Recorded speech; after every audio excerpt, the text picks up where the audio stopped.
আমাদের একটা প্রশ্ন ছিল, একটি ত্রিভুজের পরিসীমা 45 সেন্টিমিটার, বাহুগুলোর দৈর্ঘ্যের অনুপাত 3:5:7 হলে প্রত্যেক বাহুর দৈর্ঘ্যের পরিমাণ নির্ণয় করো। প্রত্যেক বাহুর দৈর্ঘ্যের পরিমাণ নির্ণয় করো। তাহলে আমরা প্রথমে কি লিখলাম? দেওয়া আছে ত্রিভুজের পরিসীমা 45 সেন্টিমিটার। পরিসীমা বলতে এই যদি একটা ত্রিভুজ হয়, এই ত্রিভুজের তিনটা বাহুর যোগফল হচ্ছে পরিসীমা।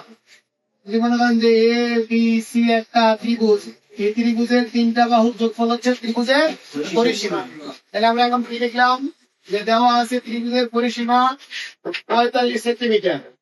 এরপরে দেওয়া আছে আমাদের বাহুগুলোর দৈর্ঘ্যের অনুপাত 3:5:7।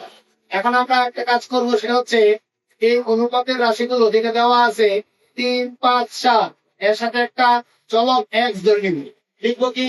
ধরি প্রথম বাহুর দৈর্ঘ্য 3x, দ্বিতীয় বাহুর দৈর্ঘ্য 5x সেন্টিমিটার, তৃতীয় বাহুর দৈর্ঘ্য 7x সেন্টিমিটার। কারণ কি? কারণ আমাদের পরিসীমা সেন্টিমিটার দেওয়া আছে। এখন দেখেন, যেহেতু আমরা তিনটা বাহুর দৈর্ঘ্য পেয়ে গেছি, তখন ছিল অনুপাত, এখন এটাকে আমরা x সহযোগে দৈর্ঘ্য মানে নিয়েছি। তাহলে লিখলাম কত? 3x, 5x, 7x। এখন এই তিনটা যোগ করলে কত হবে? ত্রিভুজের পরিসীমা হবে। তাহলে আমরা লিখলাম প্রশ্ন মতে 3x plus 5x plus 7x সমান কত? আমাদের পরিসীমা দেওয়া ছিল কত? 45। তাহলে তিনটা যোগ করলাম, এই যোগ সমান কত? 45। এখন 3 আর 5 যোগ করলে কত? 8, 8 আর 7 যোগ করলে কত? 15। 15x = 45। এখান থেকে আমি x রাখলাম, x এর সাথে 15 গুণ হিসাবে আছে।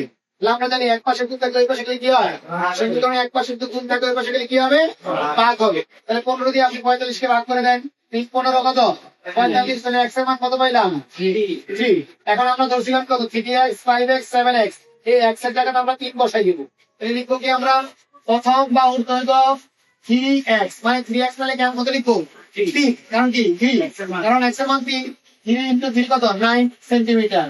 দ্বিতীয় বাহুর দৈর্ঘ্য 5 × x মানে 3। 5 × 3, 3 5 কত? 15। এরপর দ্বিতীয় বাহুর দৈর্ঘ্য 7 × 3, তাহলে 3 7 21। 21। এখন দেখেন এই 21, 15 এবং 9 যোগ করলে কত হয়? 9, 15, 21 যোগ করলে হয় 45। কত? 45। অর্থাৎ আমাদের উত্তর মিলে গেছে, 45 সেন্টিমিটার পরিসীমা। বিষয়টা বুঝছি? এই হচ্ছে আমাদের অঙ্কটি। এটা কি লিখতে হবে?